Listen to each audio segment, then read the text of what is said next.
Welcome back to another episode of Couples Couch. I'm Pat, and Cam's not here because we don't need her. This week we'll be going by a new format. We'll hit all the couples one by one. It was kind of easy this week because they did it on the show.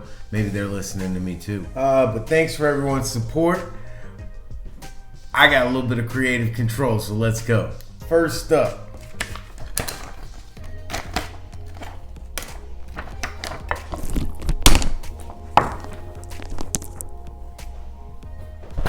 Got it.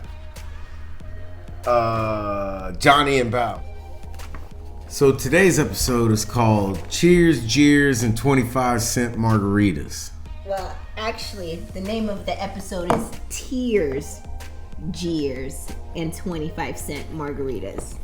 Semantics. So, you're clearly struggling. You know, I feel bad. I heard what's going on. You know, in the other room, the fumbling, I got my computer. I'm set up. Your computer. I got my smart guy glasses. Your computer is dusty as ever. First of all, when was the last time you pulled this out? Is the question. When I got my degree. 8 years ago, because Peyton's about to be 7. So that was the last time this has been turned on. Is it compatible with what? I think I'm running Windows 94. Let me help y'all out. Yes? Whoa. Oh. I got my favorite boss on the shirt. The office is going on over here. Mike. But ain't no work getting done. As y'all know, in that show, if you ever watched it, what work have they ever done in the office? I understand nothing. You got glasses on you can't see through. That's not prescribed. Oh, those are prescribed. Yeah. I'm about to clown. Okay.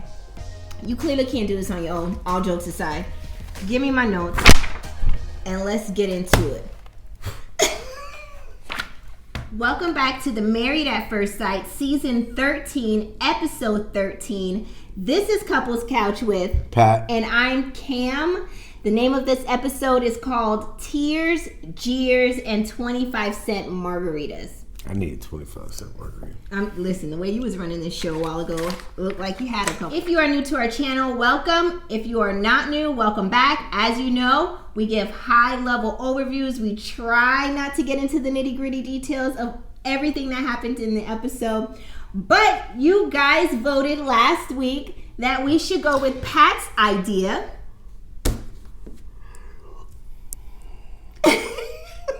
Pat's idea?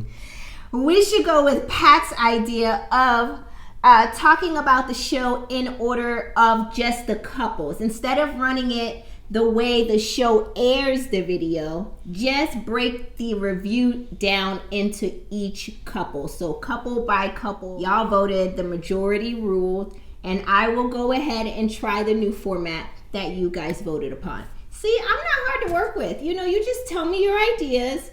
I'm a good manager. But that's not the whole truth. That is totally the truth. No, it's not. Did I omit something? Yeah. What? The show did that. Not really. They still had some parts that was fluff. Beginning and end. But the meat of the show did exactly what I said last week we should do. Can you just let me have my moment that I'm letting No, because by having your moment, you're taking my moment. I was a week. What y'all asked for, but I was a week ahead. But I was a week ahead. Like I'm a time traveler. Well, now you're a prophet. A future teller. I can't never. What do you want? My credit that I'm giving it to y'all. I don't gotta do this. I could do what I want to do and keep it pushing. Yo, you are the one that gets thanked. But I won't do that. The one that gets thanked when I'm on the podium. Like, they don't bring up the directors or the writers. They're like, all right, John, remember you wrote them. Thank you for that line. Tim, you produced a bunch of stuff, put it together. But you're still the one receiving the award. The editor award don't even go. It goes like before the show even starts. And who wants that? I want the glory on screen. Action. Be funnier. All right, well, let's get into it. The show opens up on day 39 of marriage. It shows the couples kind of doing their everyday life thing, kind of like Michaela with a whole and camera Zach. crew following behind you, everyday Michaela and life. Zach in bed. Ryan is showing the second bedroom how in a disarray. And that's aggravating me because they keep showing the camera side like, yeah, we're here, we're waking up, blah, blah, blah. Why can't Tim, the cameraman, just film y'all? Because it's supposed to be their diary cam. And that's their But diary there's a cam. cameraman there. Like, no, I'm not going to He's on break.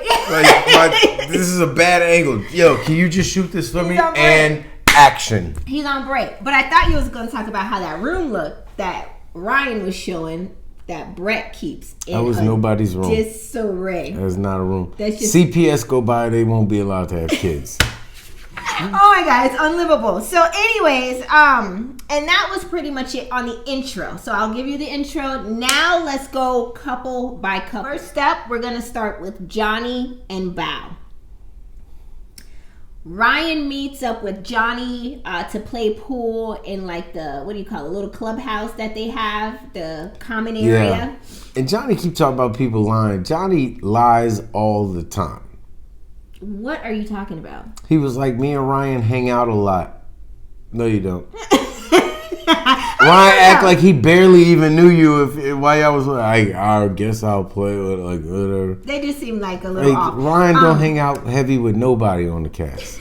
Johnny shares with Ryan that him and Bao went out to bowl and they had a good time. They were like in friend mode and give high fives and like in competition with each other. I don't care what y'all did on a date. You're supposed to have fun on a date. If y'all going on a date and you're not having fun, I don't care.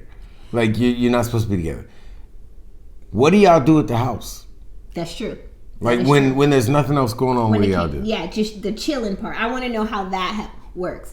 Later on in the show, he did reveal that when it's just them in the house, it's just nothing. There's nothing there with them. But So he's a good punk. point. He's a punk, so he lies. Anyways, Ryan reveals that he feels bad for how he feels about Brett, even though he knows he didn't directly do anything wrong. This is their conversation during Johnny and him hanging out. He says he just can't fake it, and Johnny says that Ryan is very negative about this process, so he just probably don't think that he should probably take any advice from him. And that was his hanging out. So this is still Johnny and Bao. But they hang out all the time, right? So, but you didn't know he was this negative and that he didn't like his wife, but y'all best friends. Facts. So Johnny goes back to the apartment from Just playing because you pool. cried on another man's shoulder while Ryan was in the room don't make y'all friends. You know, that's my dude, because, you know, we hang out a lot. Yeah, He like, been there for me when I cry. He saw me cry on Jose's shoulder and he ain't make fun of me to my face. That's my dude. Anyways, Johnny goes back to the apartment from playing pool with Ryan. Him and Bao in bed. They're talking about their marriage. He tells Bao that Ryan is kind of negative and probably it wasn't the best idea to talk to him about their marriage because Ryan is in a worse place than him. Throwing like shade. Johnny tells Bao that they are lacking trust, communication, and friendship in their marriage. He also tells her that their lovemaking has declined because he doesn't feel anything from doing it. He's just doing it to get through the motions. Fine by me. Whatever. Y'all want too much out of life. You know? You're not telling me to get off or you pressing charges. It's good to go. I cannot. Johnny says he wants to take sex off the table. Are you sure you really want to do this? Yeah. Are you sure? Yeah. I don't really feel good. You asked. You ain't no good. No good. Okay. Johnny But says I'm he good at wants being to bad. take sex off the table because he does not feel a connection with her. I lost him. I don't have a connection with him. I know. When I watched this, I was like, Patrick gonna be like, what in the hell is he talking about? That'd be the last thing I was like. It's like, take that off the table? Then why are like, we you can even... take your hair off the Yeah. table. But you ain't Take your hair off to have the sex if you ain't feeling connected. Dude. Right. I was like, I don't care to see it. Anyway, Bao says she feels forced to do what Johnny wants to do. Like, you know, that's what he wants to do was take sex off the table. But how does she? Yeah, like, as soon as about how I feel, all she did was mention the fact that she might have different feelings for him, and he, I can't. And then he walks off. I can't. Yeah. Bow. Yeah. Bow what? Why are you still jumping ahead though? What? I'm trying to get. We talk about the couple and everything that happened to that couple. No, but we got to talk about in the order that it happened. This is what we're trying to get away from. This is not what we're trying to get away from. We're just trying to talk about the couple in the order it was received. Still. Hello? I'm talking to the people that already watched the show and know the order. Some people have not. That's their decision. Anyways, pretty much Johnny, once she says that she doesn't, she feels forced to do what he wants to do, soon as he realizes she's not in agreement with what he wants and he's not about to get his way, essentially, that's when he gets up and walks off. And it's like, nah, like, I gotta take a break. I need to take a break. Like, these people always need a break. Whoa. You had way too much, like, mood in your voice. He ain't got none. He sounds like a 4-year-old trying to get candy out of somebody and told him no. No. But, like, really? That's your gangster move, is to put lipstick on. Not lipstick. So, anyways, to sum it all up. The way he put it on, it looked like lip. Mm-hmm. You supposed to look, take it like this, like a caveman. You just you smear it. Matter of fact, you just put it on your finger and 2 wipes, once across and once back. That's it. If it's crooked, and you take the leftover. That's it. Something is wrong with you. So, anyways, to sum it up. That conversation with them in the room. I'm a fake alpha, remember? Johnny wants to work on building their foundation, and Bao wants to also find a way to strengthen the foundation, but she wants to do it to where they're both happy. Johnny just wants his way. I'm the Pretty Omega. Much. That's the difference. That was it. Alpha and Beta. I'm the Omega. In that scene. Why you can't stay on task? Cause it's the ADHD. Yeah. There you go. You are over the place. One of the kids' poppers. I still make it, even when I still make it easy for you. All right, I'm gonna have to reprimand you on screen. I am getting this out. You need to calm down, play with the poppets to relieve your brain.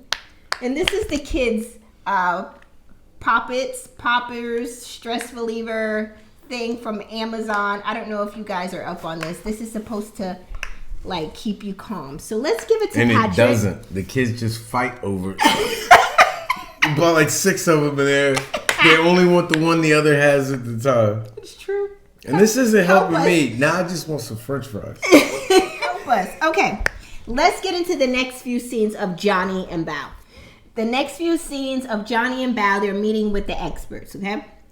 So Johnny meets with Dr. Pepper.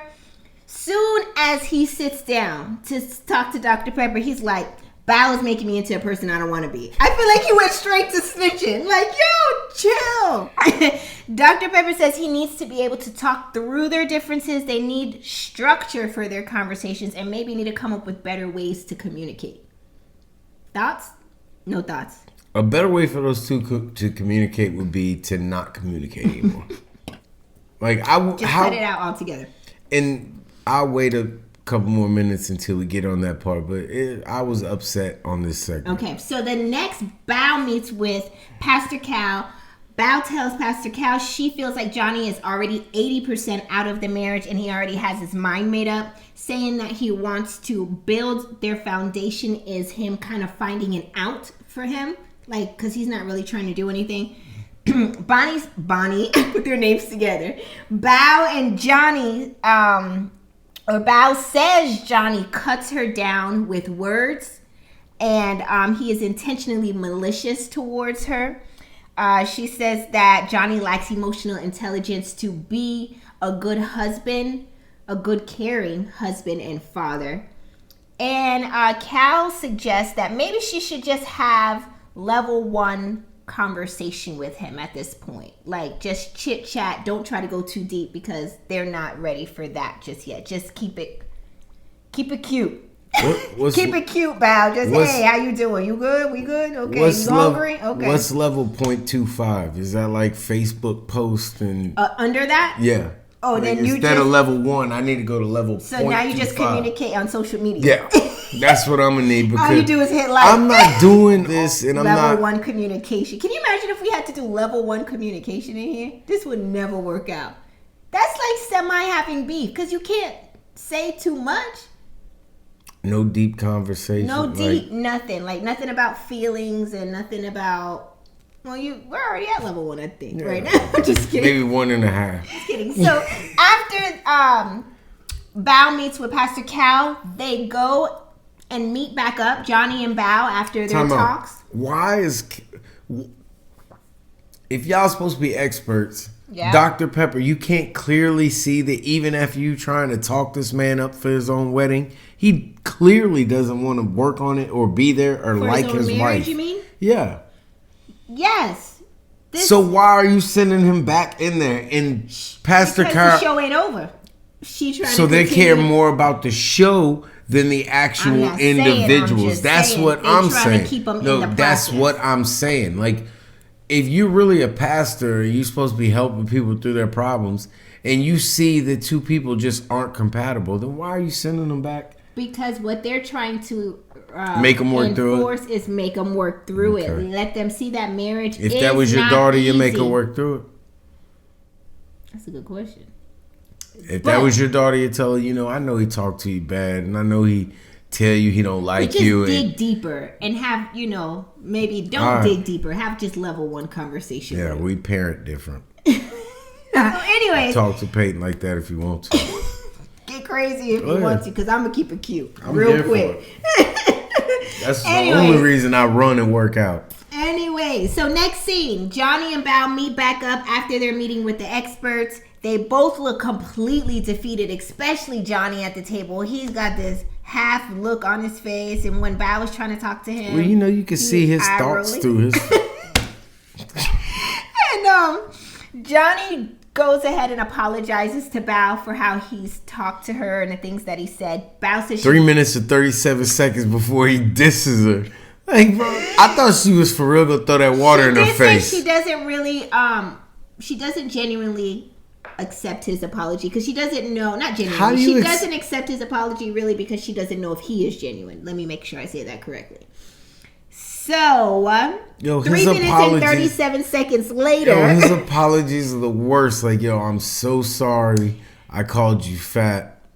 The whole time I should have been calling you ugly. Like, what kind of apology? No. Like you said, 3 minutes and 37 seconds later, Johnny goes on to tell Bao that, for 15 years they could have dated each other. And he didn't because there's no chemistry there and he's not attracted to her. So, who were you just 3 minutes ago who just told me that you apologized for how you talked to me, but here you is talking to me crazy? Yeah, and maybe I'm missing something. He make it seem like she been chasing him down for 15 years or however long. It does give that impression. Like, it does give that. We went on a date, you stood me up, and I ain't seen or talked to you since then. So it ain't 15 years we could have got together. We could have got together the next time we went to the museum, and I could have seen how you act. And we never could have, and then we would have been. Bro, you act like you got all the decision making. No. And that's what she was saying. You're a little scrawny dude. In the bedroom when she was like, you try to just make the decision for everything and how it's going to go. Like, I got to say here, too, is essentially what she was trying to say. And he didn't like that. And that's when he walked off. What are we going to do with Johnny? He need a dog, not a girlfriend or wife. That was all we have for Johnny and Bao. We're done with them. We ready to move on to the next couple? You got anything else to say about Johnny and Bao? Until later on when she comes back in the cheerleading dress, but we'll talk about that later. Keep everything in order. Y'all should have heard her off camera. We need a behind the scenes. Now you going out of order. We're supposed to have everything done with Bao and then why are you bringing up her dress and later on what is this, art filter? You can't help it. And you can't help it. And your brain can't help it. Yeah, we always go back to my brain. But you can't help it. That comes out your mouth. You're like the order. I'm the Ike of Couples Couch. Say the lines the way I said to say the lines in the order I said to say the lines. I want you to say it from here. Say it from here. Yeah, from here. You remember that scene? was listening to her What kind of scene you talking about, man? Yeah, okay. Show me again that scene. I'm done with you. Anyways, let's get into Gil and Myrla. The next couple we're going to talk about is Gil and Myrla. Gil and Myrla meet up with the experts to have their conversations. First, Gil meets with Pastor Cal. Gil tells Pastor Cal he's in a good place with Myrla right now because he got his kiss. He also said that the only thing about Myrla that kind of rubs him wrong is her negativity at times. It can be too much. That was pretty much it for his scene. Next, Myrla goes to see Dr. Pepper. But the thing about Myrla, she drunk. She lit. She all the way drunk. She said they had 25-cent margaritas. She must have had 12 of them. I don't know. She had a whole $2 worth. And she came in, just like, what is going on with you? Myrla in there waiting for Dr. Pepper, like, you gotta go slower with it. There you go. Hey, which way we going? Worse at the moment. You always supposed to do this like in the stadium. Listen, you don't get it. It's slow. Hey.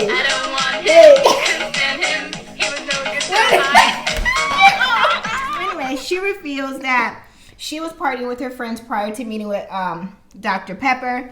She starts to break down crying about how wonderful Gil is. He surpasses everything she ever could have expected in her marriage. And the only thing I could think is like, girl, this is a whole drunk cry. This is what this is, a drunk cry. You don't really like, I'm not saying you don't really. Not you, her. Oh, I'm like, what? Snot running down her lip. Oh, because she had her drunk cry. We'll talk about it later. But. She had her drunk cry. That was what it was. She was like feeling the alcohol running through it, and for whatever reason it brings tears to some drunks, Now she a drunk. Sorry. She had a good time I didn't one mean time. it like that. I'm not calling her a drunk. Calling her a drunk.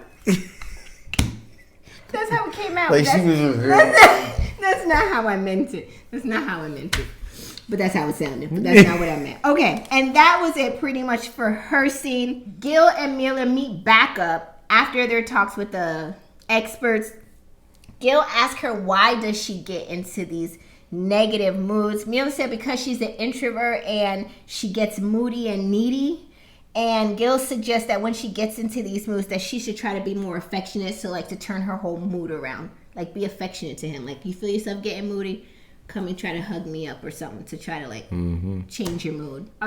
Gil better than I'm me. an introvert. I don't get this way. Do I get this way? I mean, you're on the outside looking in. I'm thinking about, my perspective would be very different of myself. I am an introvert. Do I get negative and moody to you like that? No, your introvertness just doesn't even allow us to leave the house to go anywhere and be ready to leave. Like, we just don't go anywhere. Because of me. I mean, I go. You don't want to go. You want to go, but I'm holding you back. Is that what I'm hearing? I'm hearing you say that my introvertness is holding you back from living your best life. Is that what I just heard you say? I didn't say any of that. That's what I heard. Yeah, but what you hear isn't always what was said. I said that your introvertness, we won't even go anywhere. Again, I'm still hearing that my introvertness is holding you back from going somewhere or us going somewhere as a unit. No. That's what you just said. No, I said that you don't like to go nowhere.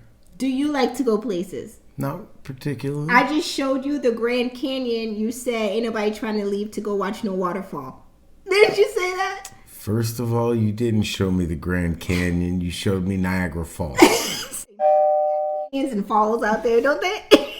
You should know you're from New York. That's where Niagara Falls is. And Grand Canyon is all the way over in Nevada, Arizona, and California. So maybe I think it runs a little bit there, but mostly in Arizona and Nevada. Whatever the case, you say you ain't want to go because you don't want to see no waterfall. Now who's the introvert? That ain't got nothing to do with introvertness. They're like, I don't want to go see a waterfall. Like, ooh. Guys, I didn't think it was going to be that much water, but it's a whole lot of water. And it's just going over. Look. There it go. I can't stand you. I bet if we come here tomorrow, I'll still be doing the same damn thing. That was it. Look just like the pictures I saw in books. That was it for... Now I'm wet. Gil and Myrla. I had to buy this $10 plastic poncho that Disney be selling $15 at Disney. Don't even get me started with Disney and they overpriced ponchos. You should all have 4 of them though. Save them. Cussing them out. Can't believe I paid all this money for this poncho. Thank God we got a poncho. Next couple we're going to discuss is Jose and Rachel. Spaceship level overview. There wasn't really much going on with them in this episode. They also go and meet with the experts. Yo. I can't help it. Yes, you can. Yes, you can. I'm sorry to be so rough. No, you're not. This is how you are. I'm like Johnny now. Now I yawn. I got tears in my eyes. I'm crying. Y'all don't understand when the cameras is not around and she's the real Kamara. This is the real She me. likes for me to call her La Kamara. This is the real me. No, anyways, Jose meets with Dr. Pepper. See? Jose says he was matched perfectly and couldn't be happier.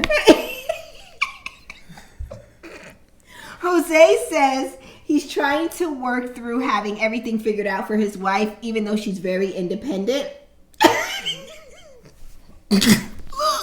Okay. Jose touched on the blow up he had with Rachel, calling him someone else's name. Says he isn't proud of how he handled it.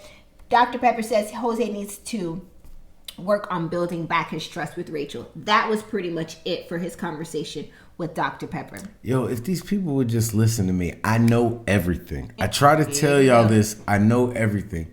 You want to help that trust? Go up to her and be like, listen, when you called me his name, it really hurt my feelings. Maybe I'm insecure. Maybe I got some things I need to deal with. I'm sorry for that. But the truth of the matter is, I locked you out, and then I listened to you knock on the door, and I laid there and intentionally did not let you in. I'm sorry. It was wrong. I'm not going to do it again. I see blah, blah, blah. But as long as you steadily trying to feed her that BS of it was an accident, ain't nobody going to believe then it. It's always going to be unresolved because she's always going to want you to admit it. Yeah. And that's where that's going to be at. And it's always going to be a topic of conversation. It's never just going to get done and moved on with. You know what I mean? Right. And speaking of which, she goes to see Pastor Cal. I'm sorry, go ahead. And for the reason you ultimately did it, to let her know you were angry and you're not going to put up with this, blah, blah, blah, by lying about the intention, makes it you worse. Totally take away the point. Like, no, I locked you out because you hurt my feelings. Right. And that's how I dealt with it. That was wrong, but that's why I locked you out. Yes. I agree. Because now it's no longer really you're not going to take away. It's no longer Rachel calling him the name anymore. That's not even the issue. Now the issue is only you locked her out. Because that's not even the whole problem anymore. And it's because you still haven't admitted it. Because you a simp. And speaking of which, not the simp, but Rachel went and met with Pastor Cal, and she said her concern is ensuring that all of her needs and his needs are met in the marriage. And then she go ahead and proceeds to bring up the fact she got locked out and that he said it was an accident, and she still has to kind of believe that, which she doesn't believe. And she says that her husband has a temper, he can be vindictive, and if that happens again, she's out. She ain't going nowhere. That's what I think. That's what she said. Why do people say that? That they out? Like, I mean, I can see if he put his hands on you or something like that. Like, I would leave because I just don't think y'all are compatible. But why do people say, if you do it again, I'm leave? Like, just leave. I don't need no announcement. Go on and go. You did it, and I'm not good with, like, just go. I don't make no announcements. If I'm about to be out, I'm out. You gonna come home and you gonna see everything of mine, and I got kids now, cleared out. That ain't what she gonna do. What I'm gonna do? You gonna go to the apartment complex and pick up a pamphlet and bring it to the house and leave it around the house, so I find it like I can go get another apartment. I didn't leave it around no house. I came home and was like, bow. This is where I'm about to go to if you act crazy again. Did he act crazy ever again? Never again. 10 years later, he know what time it is. Say you don't. Say you don't. I'm just kidding. I don't hit him. I don't. She doesn't. Because if she did, I should be asleep between the washer and dryer. Okay, listen. And I got 3 brothers just waiting. Where the third brother came from? Yo.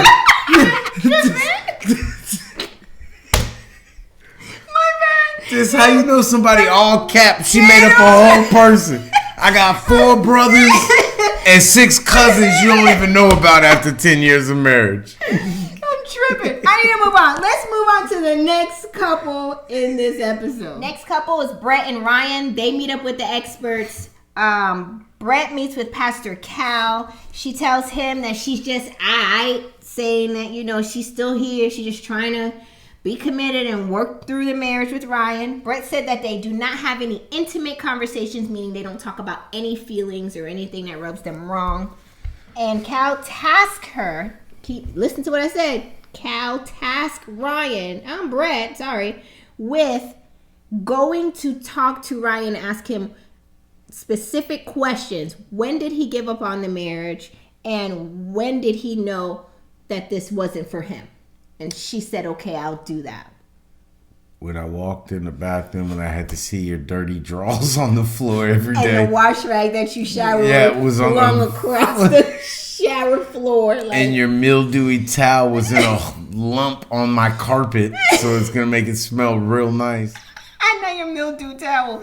Okay, that was it for her meeting with Pastor Cal. Ryan meets with Dr. Pepper. Side note, he says that he has... I went to brush my teeth and it was your freckle cream. Everything's out on the cabinet. Ugh. Ryan... Women are supposed to be clean, right? Like... People are supposed to smell good. People. You put together. You're pretty. You add eyelashes and all this other stuff. Let's say people. People are supposed to be clean. People are supposed to be clean, but it's more acceptable for men to be messy. If, he's a boy. Stereotype. We're not going to buy into that. But it's true. We are not buying into Come on, you could sit here and say both of us supposed to be clean. It's not going to make me pick up my clothes. I'm still going to be messy. He's still going to put his clothes next to the laundry basket instead of in the laundry basket. I will never understand that train of thought if it kills me dead. Actually, there's 2 laundry baskets. And he still manages to put the Nike sweater and the shorts next to both hampers instead of in the whites or in the colors. This is recent. I believe this is the clothes that I ran in yesterday that you're referring to. I'm just saying, but everybody's supposed to be neat and orderly. We digress. Let's get into it. No, we don't because you bringing up stuff. You holding on to this in your heart. Let me tell you what happened. So I ran, and I was sweaty. I wore a sweatshirt, a hoodie. I'm trying to earn some more calories. Speed it up. I'm sorry. I'm tired. Oh, you can get some rest. This story is too long-winded for me. Anyway, they were both really wet, and I didn't want to throw sweat-soaked clothes on top of all the other clothes in the laundry basket. We have tile floors in the laundry room, so I set them on the tile floor that will be mopped tomorrow by Esmeralda. You gotta call the lady name out, though? Anyway. Really? Was that a and her crew, because it's not just her. She got a whole team she come in here through. Anyway.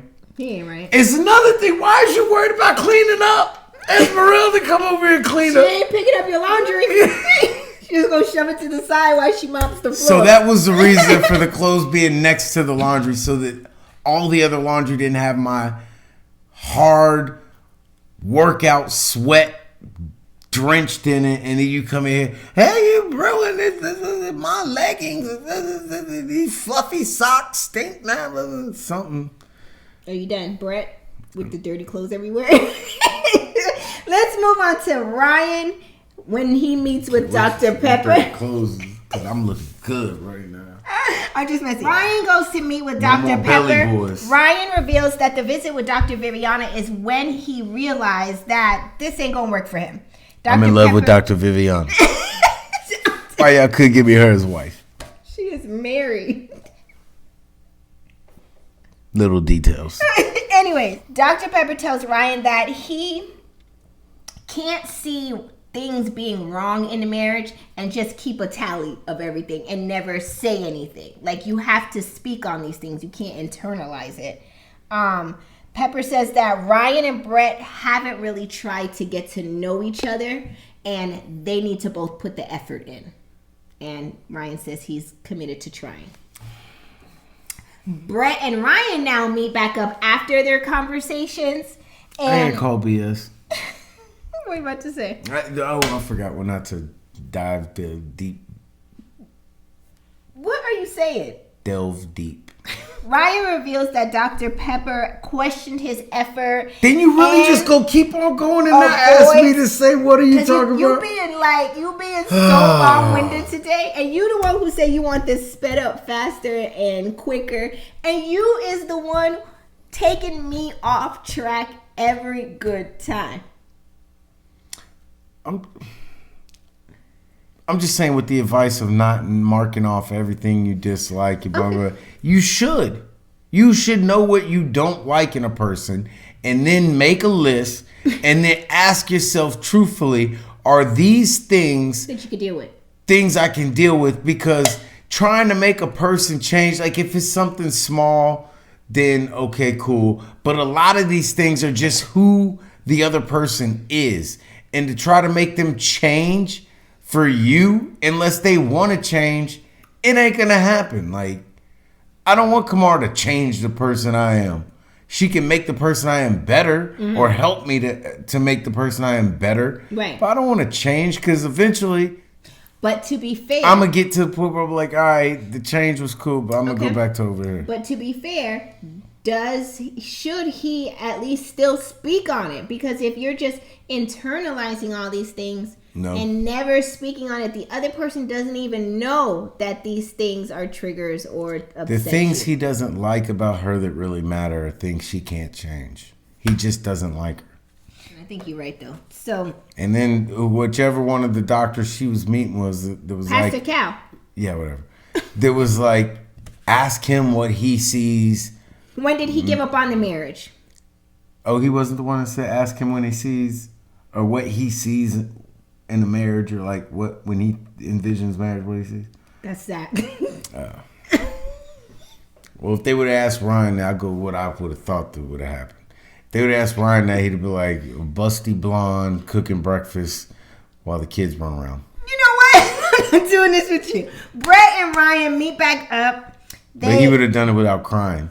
After their talks with the experts, and Ryan reveals that Dr. Pepper questioned his effort and says that he avoids telling people things that they don't want to hear. That's his thing. That's his flaw. Like, he doesn't want to do that. Meanwhile, me, I'm going to tell you, because I can't sleep, because it'll be on my spirit if I don't say what rubs me wrong or what. With everyone. With everyone you come in contact with. But I feel Ryan on this. Because I'm the same way. I can't. You're not just going to iron me out and move on like that. He said with everyone you come in contact with. Right. But it's on my spirit. Right. And I got to get it off. Right. I can't keep a check mark. I'll have an aneurysm or a heart attack by then. But what happens when other people want to get stuff off their spirit with you? Let it be known. But know that I am, if it's warranted, will iron you back out. That's I'm not if it's warranted. That's always. But I'm not confrontational. Right. And if you try, she might be a little bit shy of confrontation with you. We've had that discussion. These are all true, real life things that have happened. She laughing now. But when I told her she was a confrontational person. As you tell everyone on I'm not. I never rub my feet on his carpet. I don't go out looking for confrontation. Yeah, but if you see it, you gonna approach it. Hey, confrontation, how you doing? I'm Kamara. Have we met? I don't go bothering nobody. I don't bother a soul. Mm-hmm. But if you go come at me sideways, then I'm gonna have to lean with you. It's not entirely true. Put the little part in front of it. If I perceive that you're coming at me sideways, my perspective is my truth. Is it not? It's your Dr. Pepper said that today in this episode. Your She's been wrong about a lot of stuff. Is your truth. Right. The way you see things isn't true to you. You think people do this and do that, or you see this and you think, oh, I don't, and we digress, but Patrick don't like when people make excuses because he feels like people's excuses are insulting his intelligence, right? So we getting real right now. Okay. So that's not what I said. What did you say? I said it's not excuses. It's, well, TV be nice. I wanted to say it's dumb excuses, but I'm not going to say that. It's excuses that I believe don't add up or justify. That you believe your perspective equates to your truth. Right. Now, this person giving the excuse could believe that is true to them, but you've already created the story in your head that this is foolishness, which equates to it being your truth. All that. I rest my case, Your Honor. Thank you. I'll be back when sentencing is ready. But the excuses be stupid. It's still your truth. What you think an excuse is.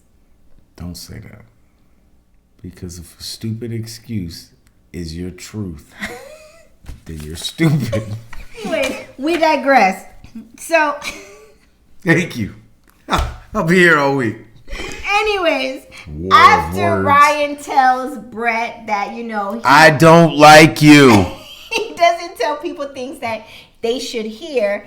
Ryan asks her, what did Cal give you to do? Did they give you anything? And she was like, well, she goes on to lie. Let me just say that. He told me just to focus on me and to ask questions. Never once did she ask the question, y'all. She doesn't want to confront. Not to say to be confrontational, but to ask the questions. Like, I don't know if she wants to hear it. Thing, and this is why I'm so angry with Pastor Cal for sending that poor girl back in there to ask him without the questions. Better advice. Like, go on and do you, heal yourself. Do you know what it's like to be around somebody and you know for a fact they're not attracted to you and that they're supposed to be attracted to you and you're attracted to them? Do you know what that's like? No. I don't. No. But I can only imagine that it's not fun. We ain't no good. I mean, never happened once to me. Couldn't tell you. I don't need to ask somebody nobody not like question. Me?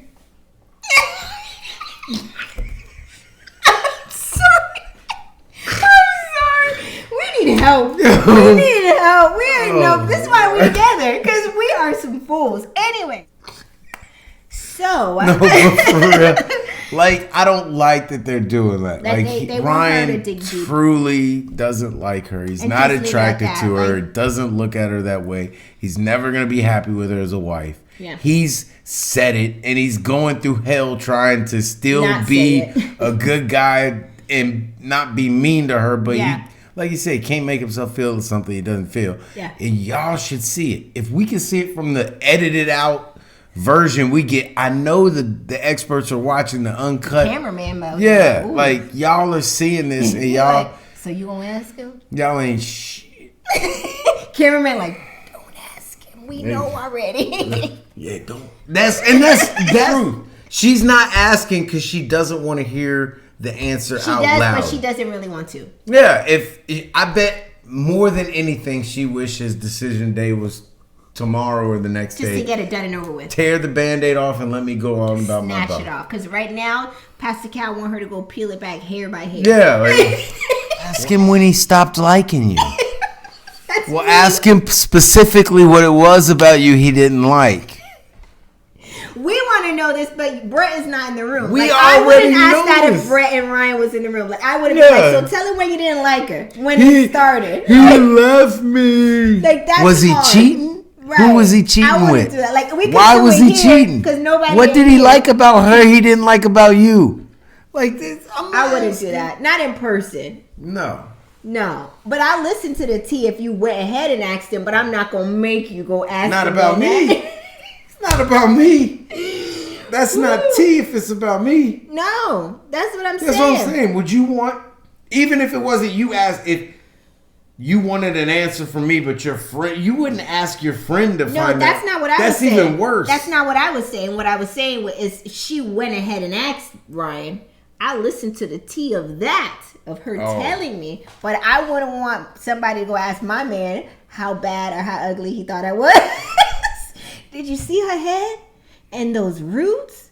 And it looks dusty and your hair is uneven. We don't want to hear that. And your house is disheveled. We don't want that for you, Brett. We don't want that for towels. I can't get over the She ain't gonna ask him now. Lastly, Brett goes and meets with Ryan's sister. So are you gonna use that face towel that was on the floor again? Or is that like it goes there and then the washing machine? Or does it go there until the next shower? Half-ass rinse it out, add some more soap, and get to scrubbing? I don't know how none of this works. So Brett goes and meets with Ryan's sister. She asks for help on how to deal with Ryan.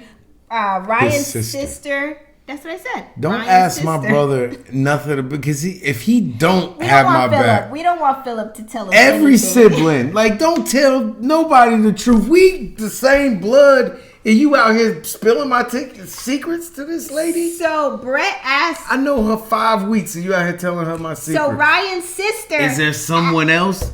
Bitch, if you don't shut. Are you done? My own blood gonna knock me out like. Can I get it out? Go. Jesus! What is wrong with you this whole show? You have. Now you gonna look at me. Now you gonna look at me like you have no clue. You gonna clutch your pearls and act like you have absolutely no clue. If you wanted to host the show and talk the show and do everything, why am I here? I can't get a word out. Now you want to bring it back? After you done overtalked me the whole show? Like, with you. You worse than the people I'm trying to talk about on the show. And now you want to get quiet when it ain't warranted? This isn't warranted. You screaming like a banshee. I'm tired of you. I've been trying. I can't work under these conditions. I won't work under these conditions. I need a manager on duty.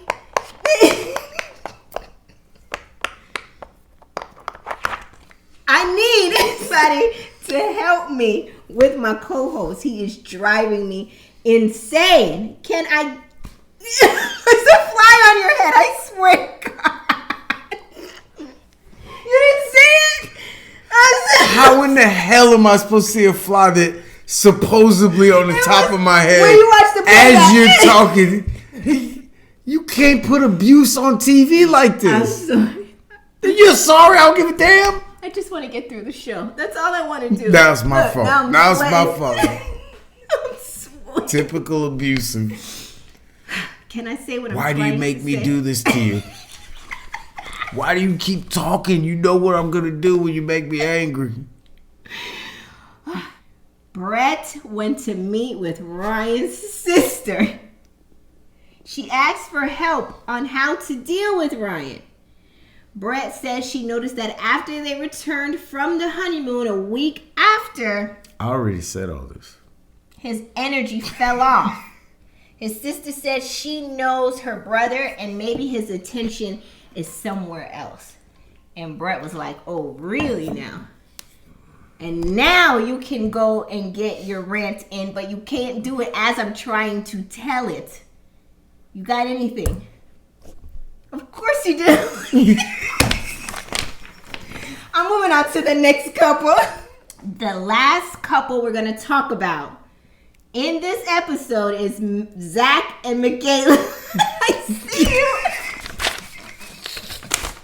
It's worse. It's like working with a kid. I swear. I didn't say a word. First, Zach and Michaela go to talk to the experts. Michaela meets with Pastor Cal. Michaela says she just wants Zach to be happy. She says she doesn't want to be responsible for another grown person's happiness. Pastor Cal said that ain't right. As a wife, you should be contributing to his happiness because you are his wife. That's that. You shouldn't be expecting that you're going to be happy, and then you come together. Like, no, that's not how it works. It's like, he's going to be happy, but you're also contributing to that as well. You're pouring into him like that. Yeah, Pastor Cal, but I don't think you understand how unhappy this person is. It's a lot of porn to get him back to full. I don't think I'm educationally equipped or emotionally equipped to deal with his roller coaster of emotions. Yes. So Zach meets Dr. Pepper. Dr. Pepper and Zach talk about communication in their marriage with him and Michaela. And then out of nowhere, Zach gets sad. Like, out of nowhere. He's been doing it the whole... Oh. He was talking about communication and how he can do better and all this other stuff and how, they can do better as a unit. And then he just gets sad and says that he's a perfectionist. How? And that he feels like nothing he does in life is good enough. And then he puts that on Michaela and their marriage. And all I can hear as he's talking this through is like he's projecting. He's projecting how perfect of a life he wants or a marriage he wants or a wife he wants onto that whole setup. Perfect does not exist. Okay. First of all, I'm not going with this fake storyline. You think that he's just talking trash? Yeah, like, maybe I need to know more about him. They don't talk about maybe he's really, really successful or there's whatever. People always be like, I'm a perfectionist, but you ain't never got nowhere near perfect. Like, I've seen your work and it's not even that good. They strive to be a perfectionist. Then don't use the term perfectionist. Perfectionist means most of the time you're really, really good and you're always striving and everything goes to being perfect. Like, people underestimate the word perfect. You're not a perfectionist. You're flawed.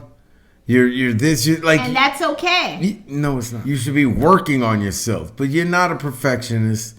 Stop trying to make her a perfectionist. Stop trying to say you have the perfect relationship or wanting the perfect relationship. You're not. So then Zach meets up with Michaela after their meetups with the experts, and Zach reveals to Michaela that he had a groundbreaking breakthrough, that he is a perfectionist and he is projecting that onto their marriage and to her, and it's not fair.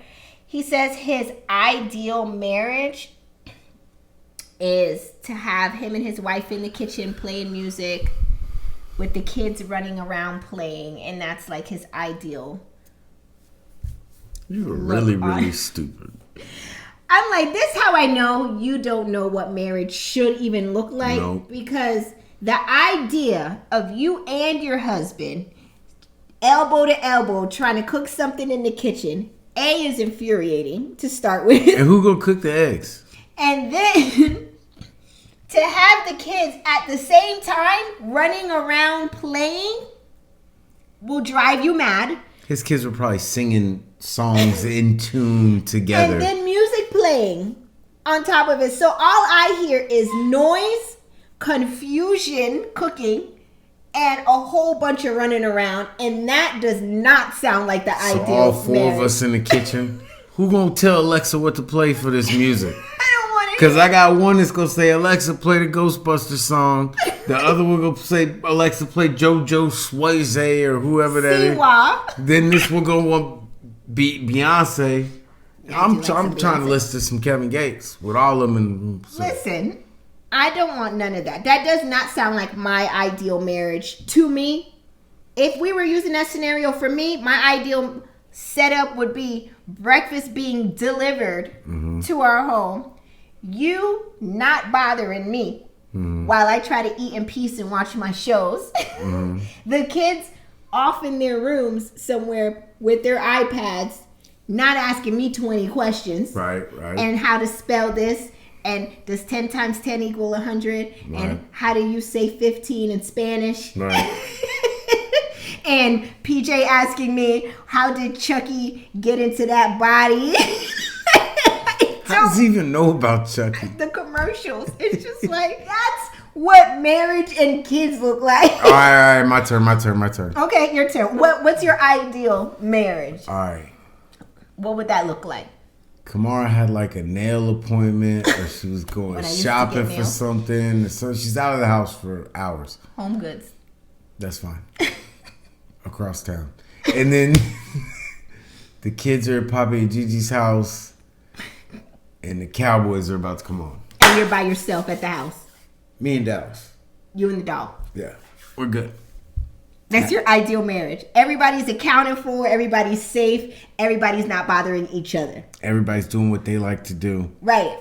Yeah. Separately, but as a unit. Right. I know where y'all are at, but I don't have to be there with you. Right on top of you. Right. No, right. I don't need none of that. We good. We in there. Couple goals. Zach don't know yet. He has no clue. He's in Fantasy Island. So anyways, he says that even though he's not perfect. His kids go see him cry. Oh, he says that even though he's not perfect, he is striving to still be perfect. No, Michaela says she can't shake the fact that Zach has like some instability behind him. She says she doesn't feel like this is a real permanent thing for Zach. And that was that in that scene for them. She's right on point. Instability?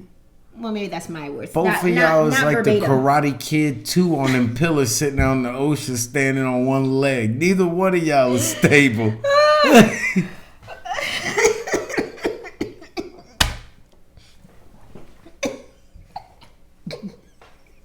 Zach and Michaela get back from volleyball.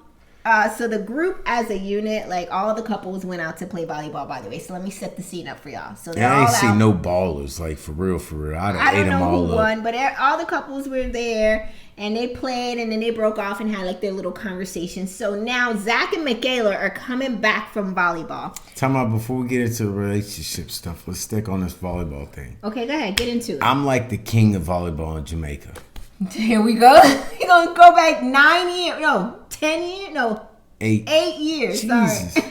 I'm tired. Yes. I'm the king of volleyball in Jamaica. That's all I'm going to say.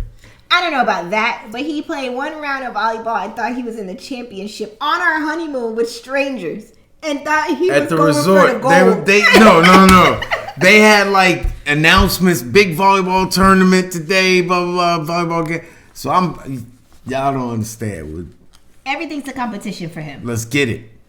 So we went out there. These people are not going for the ball. Like they're playing. You are here to win. We're playing and saying, I don't understand. It's beach volleyball. Why wouldn't you want to dive for the ball? You just go stand there. Give me a margarita. No, bitch, go for the ball. Anyway, you digress. So they come back from playing volleyball, right? Kamar wasn't in no cheerleading outfit for me. Val was in the cheerleading outfit. Zach and Michaela are on their drive back, and they're home and they're with their diary cam, and they reveal that they ask each other if decision day was today, what would you say? They both said to each other they would say no. So immediately this creates an argument between them in the apartment now. That Michaela says she wants to sleep in the second bedroom. Zach is like, why you want to go sleep in the second bedroom? Why you want to switch up for? Like, what is that going to help? And she was like, we both saying no on decision day, so why do I need to sleep with you in bed? Like, no he's more like, poom poom. What is wrong with me? So now they start arguing about who said no when, and then she was like, well, I'm now saying that if it was decision day, like, then I would be like, I don't know. And he's like, you just said no. And she was like, I said no, but now I'm like, I don't know. So they're all over the place. This conversation is everywhere. The argument is everywhere. And then Zach says, with Michaela going to sleep in the second bedroom, he shouldn't have to and doesn't want to be in the apartment. He wants to go home. So he's packing up all his toys and he's leaving. He doesn't want to play in the sandbox anymore. I'm not going to get none here. I'm going to go back to my house where I call somebody over. Now, in the final few scenes of this episode, Zach... break. Zach meets with his brother virtually and explains that Michaela was supposed to meet with them, but because of their argument, he's meeting with them. So that's why he met with them virtually. He said that he went to his apartment because Michaela, and him had an argument. When he came back, Michaela moved out for the second time and took all the seasonings. So what was that when you left? That's what I was thinking too. So it's okay for him to go home for the night, but when she moves, she packs up every little thing and takes it out and moves out. I guess he just spends the night out. You see them and the clip-ins. Yeah. I'm taking this bundle. Zach, you see my bundle? The mannequin head. That damn mannequin head. I'm telling you, I'm gonna knock it out and take that mannequin head out one night. So anyway, he says that she even took the seasoning, Patrick. Who packs up seasoning and takes it with them? Didn't somebody do that last season too? Oh, I forget who it was. Was it last season or the season before that she took the salt, or he took the salt? I think it was the dude who took the salt. It was last season? Yeah. Oh, drop it in the comment section if y'all remember who we're talking about. Someone had moved out and took the salt. I cannot remember the name of the couple for the life of me. But drop it in the comment section if you know who we're talking about. It was either season 11 or season 12. The one that was... She was a nurse, I think. Was she? I don't remember. I think she was a nurse. Anyways, so... They go back and forth about how you're giving background noise. What is wrong with you today? So Zach goes, back and forth talking to his brothers, and he says that, he feels some kind of way with her moving out and that he kind of feels like a fool. Then they show Zach calling Michaela on his phone, and it looks like he called her by two different numbers. One said like Michaela something 2, and then the other call looked like just Michaela. I don't know. And she never answered neither one of the calls, regardless. and that was the end of episode 13. But here's the sneak peek that they showed for what's happening next week. As they force these people to be around each other when they know they don't like each other. So during the sneak peek, they show that all the couples come together at another resort or something. You just farted, didn't you? No. It was the ice machine.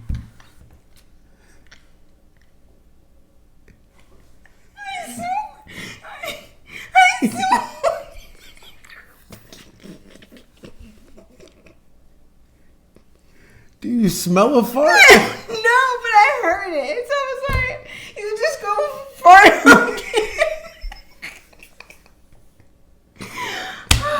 I'm tired. We're at the end. Y'all gonna get this video on Saturday. Oh my God. No. We're gonna get it on Friday. Okay. So the couples come together in next week's episode for a couples retreat. They show Zach trying to talk to Michaela, saying that, being in a marriage with her is hard. She gets crazy and I thought like a fly. I thought like she about to get stung by a bee, African killer bee. And I was like, did she just? That was her reaction? Like that's crazy to me. So then they move on through the little trailer and show 4, she was crazy. Her kicking over furniture. Yes.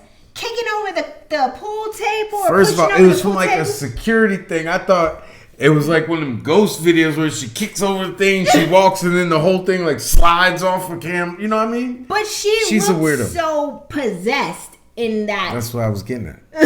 It's like she done turned over a bench, and then it looked like she tripped over the bench.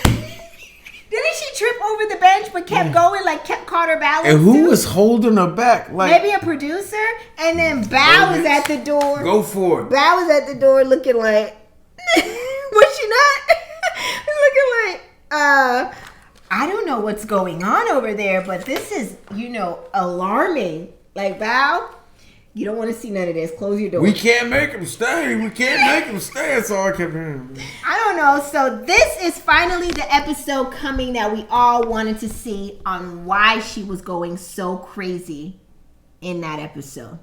So it's next week, so stay tuned. That was the end of episode 13. Please be sure to drop your comments in the comment section below. We would love to hear from you. Also, be sure to hit the subscribe button and the like button to support our channel.